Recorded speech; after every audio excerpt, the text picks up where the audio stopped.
तो प्रणाम स्टूडेंट, कैसे आप सब लोग। आशा करता हूं अच्छे होंगे। मैं अंकित शर्मा आपका स्वागत करता हूं आपके अपने परिवार फिजिक्स गुरु में, जहां पढ़ते हैं हम ग्रेजुएशन के लिए फिजिक्स, केमिस्ट्री और मैथमेटिक्स। और ये बीएससी थर्ड ईयर फिजिक्स की क्लास है और जिसमें आज हम आपके सामने स्टडी करेंगे H parameters. H parameters, sir ये एच पैरामीटर्स है क्या?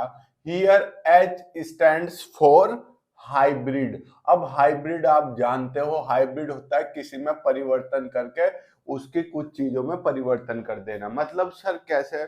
जैसे मेरा ये हाथ कट गया तो आपने क्या करा, इसकी जगह दूसरा हाथ, आर्टिफिशियल हाथ लगा दिया जो इससे भी मजबूत तरीके से वर्क करता था। तो मैं कैसा हो गया? मैं अंकित की जगह क्या हो गया? हाइब्रिड अंकित हो गया। अब जैसे मैं अभी व्हाइट बोर्ड पर पढ़ा रहा हूँ, कुछ समय बाद मैं हटा के डिजिटल बोर्ड लगा दूं तो आप क्या कहोगे? सर हाईटेक हो गया या हाइब्रिड हो गया? सर तो हाइब्रिड मतलब ब्रीड, ब्रीड आप जानते हो बेटा, उसमें परिवर्तन करना। तो क्या है एच पैरामीटर्स? क्या है? किसी में एक तरीके से हाइब्रिड बना देना। Here H stands for hybrid. H का मतलब आप जानते हो, एच का मतलब क्या होता है चांद मेरे? एच का मतलब होता है हाइब्रिड। एच का मतलब क्या होता है? हाइब्रिड होता है। सर चलिए ये हम जानते हैं, अच्छी बात है। तो हम देखो, आपसे एच पैरामीटर्स की चर्चा करें तो ये हमारे पास क्या एक ट्रांजिस्टर है बच्चा, है ट्रांजिस्टर।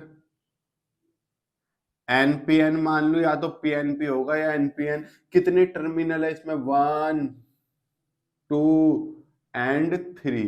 कितने टर्मिनल हो गए? 3 टर्मिनल। तो पहली चीज हम इसमें यही लिखेंगे, we know that, we know that, हम जानते हैं। क्या जानते हैं? Transistor, transistor is a 3 terminal device. Transistor क्या है? एक 3 टर्मिनल का डिवाइस है, इमीटर बेस कलेक्टर। लेकिन जब हम प्रैक्टिकल पर्पस की बात करें, हमें 4 टर्मिनल चाहिए होते हैं। अरे प्रैक्टिकल मतलब जब इसमें बैटरी जोड़ोगे तो बैटरी में 2 इनपुट होते हैं, 2 आउटपुट होते हैं। अरे यार एक बैटरी यहाँ जुड़ेगी और एक बैटरी यहाँ जुड़ेगी तो एक दो बना होगी बैटरी में, लाल और काला, लाल और काला। ठीक, तो हम अब ये बात लिखेंगे, बट फॉर प्रैक्टिकल पर्पज। लेकिन जब हम किसकी बात करते हैं? प्रैक्टिकल पर्पज की। वी रिक्वायर, हमें आवश्यकता होती है किनकी? 4 टर्मिनल्स की, 4 टर्मिनल्स की, 4 टर्मिनल्स। कैसे भैया? ब्रैकेट में लिख दूं, 2 तो इनपुट चाहिए हमें और 2 आउटपुट चाहिए। यही तो है। और आपको एक और पता है, ट्रांजिस्टर कैसा सर्किट है भैया? लो इम्पीडेंस और हाई इम्पीडेंस। सर ये क्या लिख दिया? अब जो इनपुट इम्पीडेंस होगा वो लो होगा और आउटपुट इम्पीडेंस हाई होगा। सर ये इम्पीडेंस क्या है भैया? देखो, V equal to I R पढ़ा है, तो R बराबर क्या हो गया? V upon I. ये क्या है? रेजिस्टेंस। जब हम वायर के केस में एक बोल देते हैं, लेकिन जब ट्रांजिस्टर पढ़ते हैं तो रेजिस्टेंस को हम ये मान के चलो आप इम्पीडेंस ही बोलते हैं। तो impedance is nothing but it is the another name of resistance. ये माइंड में सेट कर लो, क्योंकि आगे भी इससे आपको इम्पीडेंस की बहुत सारी चीजें इजी हो जाएंगी अगर आप माइंड में बात सेट कर लोगे। तो यहां पर समझो 2 इनपुट एंड 2 आउटपुट। ठीक, वी नो, हम जानते हैं। क्या जानते हो? Transistor is a, transistor is a low input impedance device, low input impedance and high output impedance device.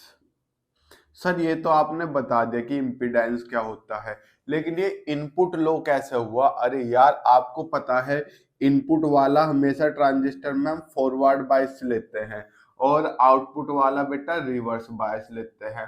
Forward bias में करंट बहती है अच्छी, और भैया रिवर्स बायस में करंट बहती है लो। अब जब करंट अच्छी बही, बहुत ज्यादा करंट बही, तो रेजिस्टेंस क्या हो गया, कम ना हो गया, तो आपका रेजिस्टेंस क्या हो गया, कम। ऐसे इसमें करंट बहुत कम है तो रेजिस्टेंस क्या हो गया, हाई, क्योंकि भैया रेजिस्टेंस और करंट एक दूसरे के इनवर्सली प्रोपोर्शनल है। जिसमें करंट ज्यादा होगी रेजिस्टेंस कम होगा, जिसमें करंट कम होगी रेजिस्टेंस ज्यादा होगा। तो यही तो मैं बात बता रहा हूं कि जो इनपुट है वो तो लो हो गया क्योंकि रेजिस्टेंस कम हो गया, और जो आउटपुट है वो क्या हो गया, हाई हो गया। So to solve such type of circuit, यानी कि इस तरह का सर्किट, कैसा, जिसमें टर्मिनल 4 की जरूरत पड़ती हो लेकिन 3 दिए हुए हो, और लो इनपुट इम्पीडेंस हो, और हाई आउटपुट इम्पीडेंस हो, ठीक। To solve such type of circuit circuit तो हमने क्या किया, हमने अपने पास से कुछ पैरामीटर्स मान लिए। पैरामीटर एक तरीके से मान लो हमने कुछ कंडीशंस, आंकड़े मान लिए। Such type of circuit we assume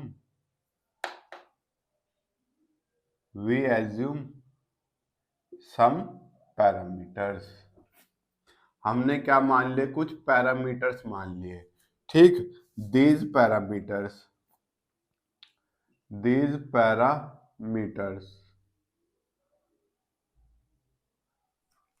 are known as H parameters, are known as H parameters. आप इसका स्क्रीनशॉट लो, इतने में मार्कर में इंक डाल लूं, मुझे लग रहा है इंक खत्म हो गई है।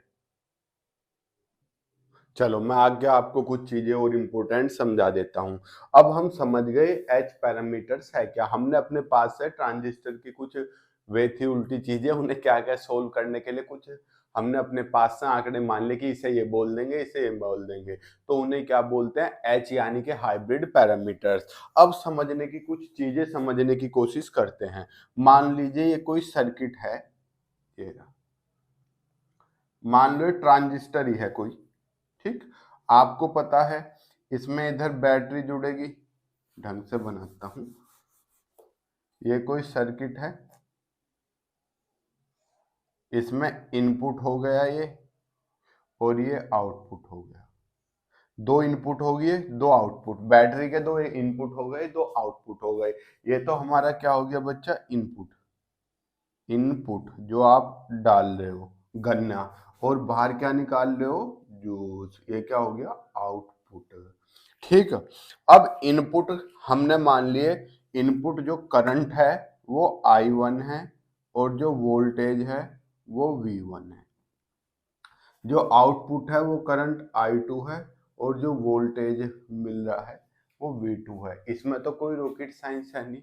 अब यहाँ समझो एच पैरामीटर्स को सोल्व करने के लिए हमें क्या करना पड़ेगा।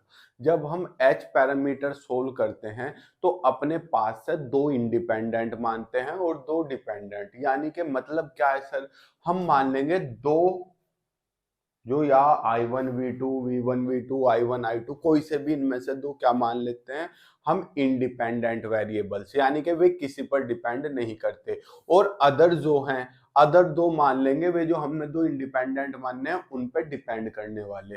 तो भैया एच पैरामीटर्स में हमें अपने पास से एज्यूम नहीं करना, जो मानना गया है वो मानना है, क्योंकि आगे वाई पैरामीटर्स भी पढ़ेंगे। तो हमने क्या मान लिया, लेट I1 एंड V2, पहले से हमने पहला मान लिया, दूसरे से दूसरा मान लिया, are independent variables, are independent, independent का मतलब आप जानते हो स्वतंत्र, इंडिपेंडेंट वेरिएबल्स, ये क्या है, इंडिपेंडेंट वेरिएबल्स हैं। एंड कौन कौन से बेटा, V1 और I2, V1 और I2, यही तो बचे। देखो आप यहाँ पर देखो क्या बचा बेटा, यहाँ I1 तो इंडिपेंडेंट हो गया, V1 बचा, यहाँ V2 इंडिपेंडेंट हो गया, I2 बचा, एंड V1 एंड साइड में दिख रहा है, दिख रहा है, and I2 are dependent variable.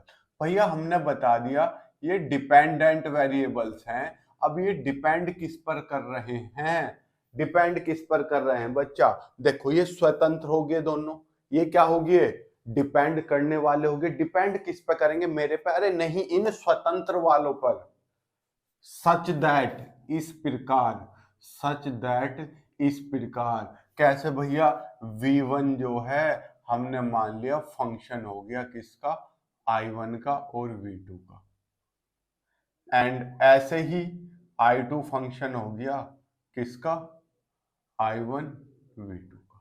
समझ गए भैया? v1 भी i1 v2 का फंक्शन होने का मतलब i1 v2 पर डिपेंड कर गया, और i2 भी i1 v2 का फंक्शन होने का मतलब क्या है? इन दोनों पर डिपेंड कर गया। ये मैंने क्या मान ली? इक्वेशन 1।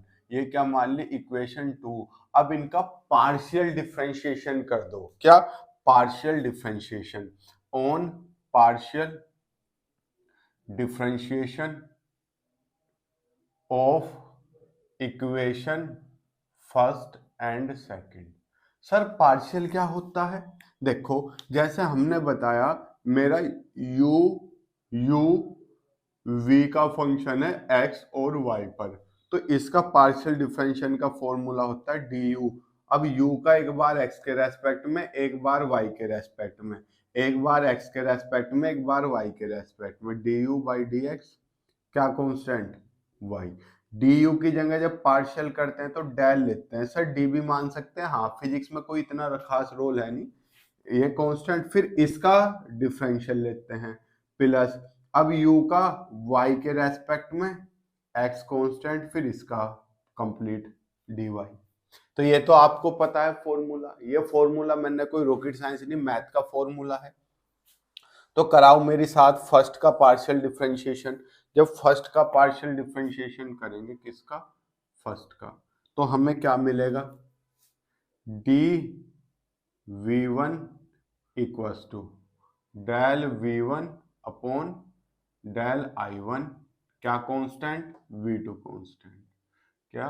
डी आई प्लस, अब v का v2 के रेस्पेक्ट में del v1 upon del v2 upon क्या कांस्टेंट? i1। पहला फंक्शन के रेस्पेक्ट में कांस्टेंट, यो डिफरेंशिएशन, यो कांस्टेंट, फिर इसके रेस्पेक्ट में यो कांस्टेंट। क्या कांस्टेंट? i1। क्या आ गया यहाँ पर? अब सेकंड देखो, सेकंड इक्वेशन, सेकंड क्या बन गई हमारी? di2 is equal to i2 का किसके रेस्पेक्ट में बच्चा? i1 के। हो गया। क्या कांस्टेंट? v2 और di1 प्लस, अब i2 का किसके रेस्पेक्ट में बच्चा? v2 के। और कितना हो गया ये? i1 कांस्टेंट, और बाहर क्या? dv2। ये हो गया dv2। आप देखो ये क्या होगी बच्चा? Equation number third. ये क्या होगी? Equation fourth. अब मैं थर्ड को कैसे लिख सकता हूं बेटा? थर्ड इम्प्लाइज क्या? dv1 equals to h11 dv1 plus h12 dv2। Fourth को कैसे लिख सकता हूं भैया? di2। सर यू क्या लिख दिया? ये तो हमें पता ही नहीं। अभी पता चल जाएगा, बस थोड़ा सा आराम दो बातों को। di1 है ये, ठीक, प्लस h21 d। हमने अपने पास से कुछ आंकड़े मानने, इसे क्या मान लिया? h11, इसे h12, इसे क्या मान लिया? h21, h22। 22 h का मतलब तो बेटा हो गया hybrid. What is h? h means hybrid. और 11 मतलब पहली रो का पहला एलिमेंट, ये पहली रो का दूसरा एलिमेंट। पहली पंक्ति में है ना, पहले नंबर पे और दूसरे नंबर पे, फिर दूसरी पंक्ति, दूसरी लाइन, दूसरी लाइन का पहला एलिमेंट, दूसरी लाइन का दूसरा एलिमेंट। वेहर करके अभी लिखूंगा, फटाफट इसका स्क्रीनशॉट ले लो, क्योंकि इधर का हिस्सा मैं क्या करने वाला हूँ? रब करने वाला हूँ। चलो मैं इधर इसे रफ कर देता हूँ, बाहर पड़ोसियों ने साथ में मोटर भी ऑन कर दिया है। ठीक है, तो थोड़ी सी देर रहेगा, अगर कोई नॉइस हो रहा है तो मैनेज कर लेना, कोई इसमें ऐसी खास बात थी नहीं। और अब एच पैरामीटर्स को लेकर आप घबराते थे, तो ये ही हमारे क्या कहलाते थे, here H11, H12, H21 and H22 are known as, इन्हें क्या बोलते हैं हम, इन्हें हम एच पैरामीटर्स बोलते हैं। क्या बोलते हैं, एच पैरामीटर्स बोलते हैं।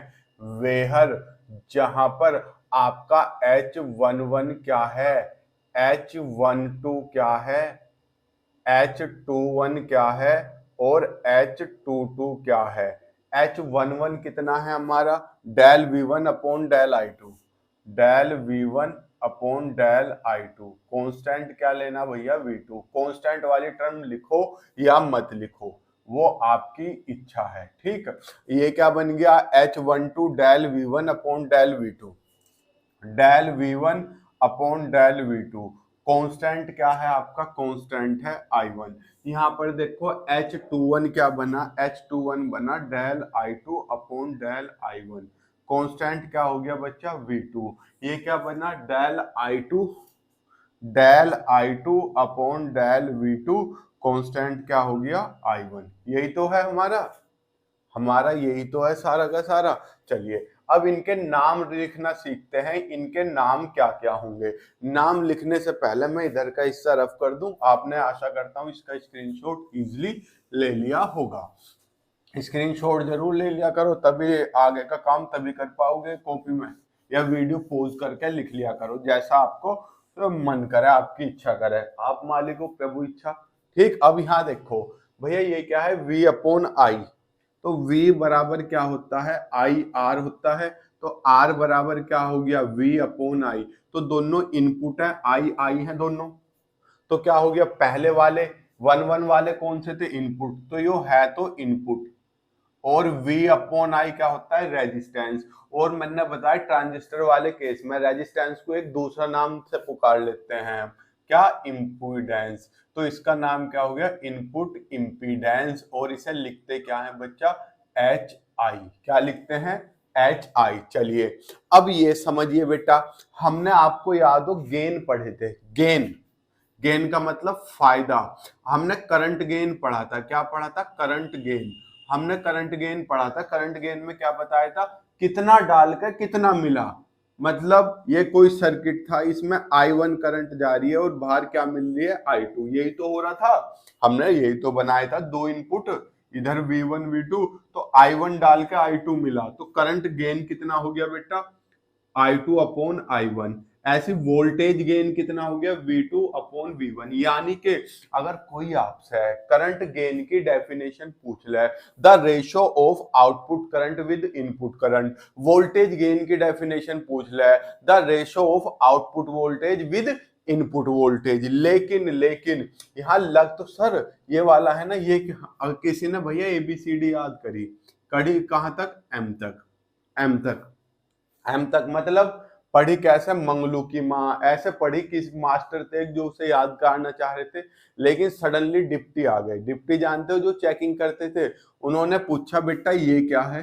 अब वो भैया हमारा टपीरी नाम का लड़का बहुत देर तक टेंशन में, क्या यार लग तो ये मंगलू की माँ सी रही है, पर ये उल्टी क्यों लिट्टी, क्यों बता रहा हूं मैं, देखो sir voltage gain V2 V1 है, लेकिन यहाँ क्या आ रहा, V1 V2, तो उल्टा हो गया। तो उल्टे को हम फिजिक्स की भाषा में क्या बोल देते हैं, रिवर्स। रिवर्स है तो वोल्टेज गेन ही, पर कैसा है तो मंगलू की माई, पर उल्टी घड़ी है, तो क्या हो गया, है तो वोल्टेज गेन ही, पर कैसा हो गया, रिवर्स। क्या हो गया, रिवर्स।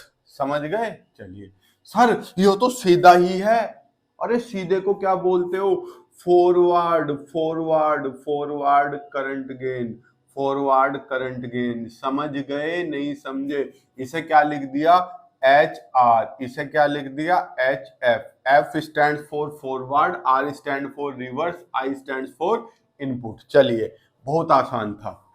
सर लास्ट वाला बताओ, लास्ट वाला बताओ। सर लास्ट वाला भी जाना पहचानना सा लग रहा है। मैंने कहा कैसे? सर अभी आपने v equal to I R बताया था, तो r बराबर क्या हो गया?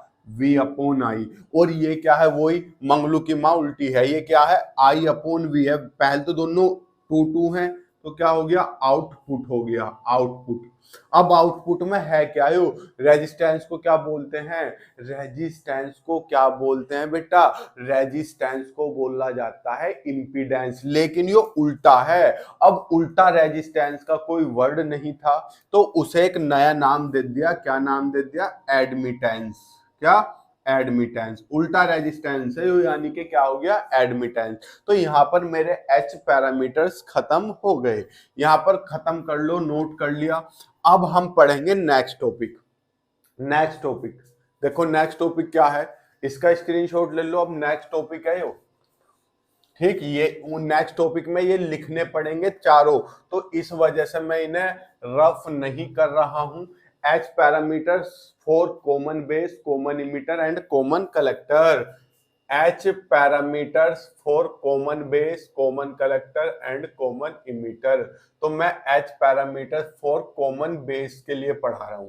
कॉमन बेस कॉन्फ़िगरेशन आप लिख लेना। किसके लिए? कॉमन बेस के लिए, फिर कॉमन इमिटर के लिए, फिर कॉमन कलेक्टर के लिए। चलिए, अगर हम बात करें किसकी? कॉमन बेस की। तो कॉमन बेस कैसे बनता था बेटा? ऐसे, याद है कुछ? टू टू टू टू, ऐसे तो बनता था कॉमन बेस। कॉमन बेस, यहाँ क्या होता था? इमिटर, यहाँ क्या होता था? कलेक्टर। तो इनपुट करंट तो होती थी आई ई, और आउटपुट करंट क्या होती थी? आई सी। ये तो आपको पता है। बेस में, कॉमन बेस में क्या होता था? इनपुट करंट ये होती थी। यहाँ जो वोल्टेज लगता था वो VBE होता था, और यहाँ जो लगता था VCB कह लूं चाहे VBC कह लूं, वो आपकी इच्छा के ऊपर निर्भर कर रहा है। ये तो क्या हो गया? VBE हो गया, VBE इसी। तो ये तो हो गया हमारा इनपुट, इनपुट। और ये क्या हो गया बच्चा? हमारा आउटपुट। ये तो आपको पता है। तो जो भी है आपका ये सारा, भैया I1 की जगह पर तो IE रख दो, और V1 की जगह पर VBE। ऐसे ही I2 की जगह पर तो IC रख दो, और V2 की जगह पर ये। जैसे अगर मुझे लिखना है इनपुट इंपीडेंस, क्या? Del V1 upon del I1। V1 की जगह पर क्या है? VBE। तो कितना हो गया? VBE upon IE। लो जी, हो गया। At constant V2। V2 की जगह क्या है? VBC। तो कितने कांस्टेंट पे? VBC पे। हो गया नहीं कि कुछ रटना जो थोड़ी था आपको। तो HR कितना है?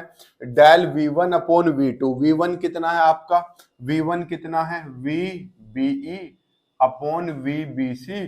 कांस्टेंट क्या लेना? I1, यानी के एट कांस्टेंट IE। बताओ, कुछ था? रटना कुछ नहीं है। I2 upon I1। I2 कितना है? IC upon IE। IC upon IE at constant VBC। लो जी, यही तो पढ़ा था करंट गेन भी आपने, अल्फा बीटा गामा जब पढ़ते थे, यही तो था। अब यहां पर आओ। आपका आउटपुट एडमिटेंस, इसे क्या बोलते हैं? HO। HO देखो कितना हो जाएगा? I2 कितना है आपका? IC अपॉन V2 कितना है? VBC एट कांस्टेंट I1 कितना है? IE। लो जी, बताओ क्या था इसमें? कॉमन बेस में, कॉमन बेस में कुछ भी नहीं था। लेकिन एक बात और याद रखनी है आपको, ये जो आपके एच पैरामीटर से इनके नाम भी बदल जाते हैं। कॉमन बेस में क्या आ जाएगा? IB, RB, FB। फेसबुक नहीं है ये है भैया forward current gain for common base, HOB। अब बात करें कॉमन बेस के लिए, लिख दिया मैंने। अब स्क्रीनशॉट ले लो। अब किसके लिए करेंगे? कॉमन इमीटर कॉन्फ़िगरेशन के लिए। किसके लिए? कॉमन इमीटर कॉन्फ़िगरेशन के लिए। तो ये सब तो रफ हो जाएगा कॉमन इमीटर के लिए। हो गया। साथ में यहां भी बी की जगह क्या आ जाएगा बच्चा? बी की जगह क्या आ जाएगा? बी की जगह आ जाएगा ई। ई, ई और ई। समझ गए? अब देखो, जब आपका इमीटर कॉमन था। क्या कॉमन था बेटा? इमीटर। तो इनपुट क्या था? बेस। और आउटपुट क्या था? कलेक्टर। ये तो याद है ना। जब ई कॉमन था तो इनपुट तो क्या था? बेस। बेस के लिए मतलब करंट कितनी होगी? आई बी। और वोल्टेज कितना हो गया? V B E. और यहाँ करंट कितनी होगी? आई सी। वोल्टेज कितना हो गया? वी सी ई। यही तो है। चाहे ये भी लिख दूं तो आई वन की जगह तो ले लेगा ये, आई टू की जगह सॉरी वी वन की जगह ले लेगा ये, और आई टू की जगह ले लेगा ये, और वी टू की जगह ले लेगा ये। रख दोगे सारी वैल्यू, वी वन की जगह हो, आई वन की जगह हो, आई टू की जगह हो। ठीक है, डेल लगाना भूल गया था पहले मैं, आप डेल लगा लेना। ठीक है बच्चा।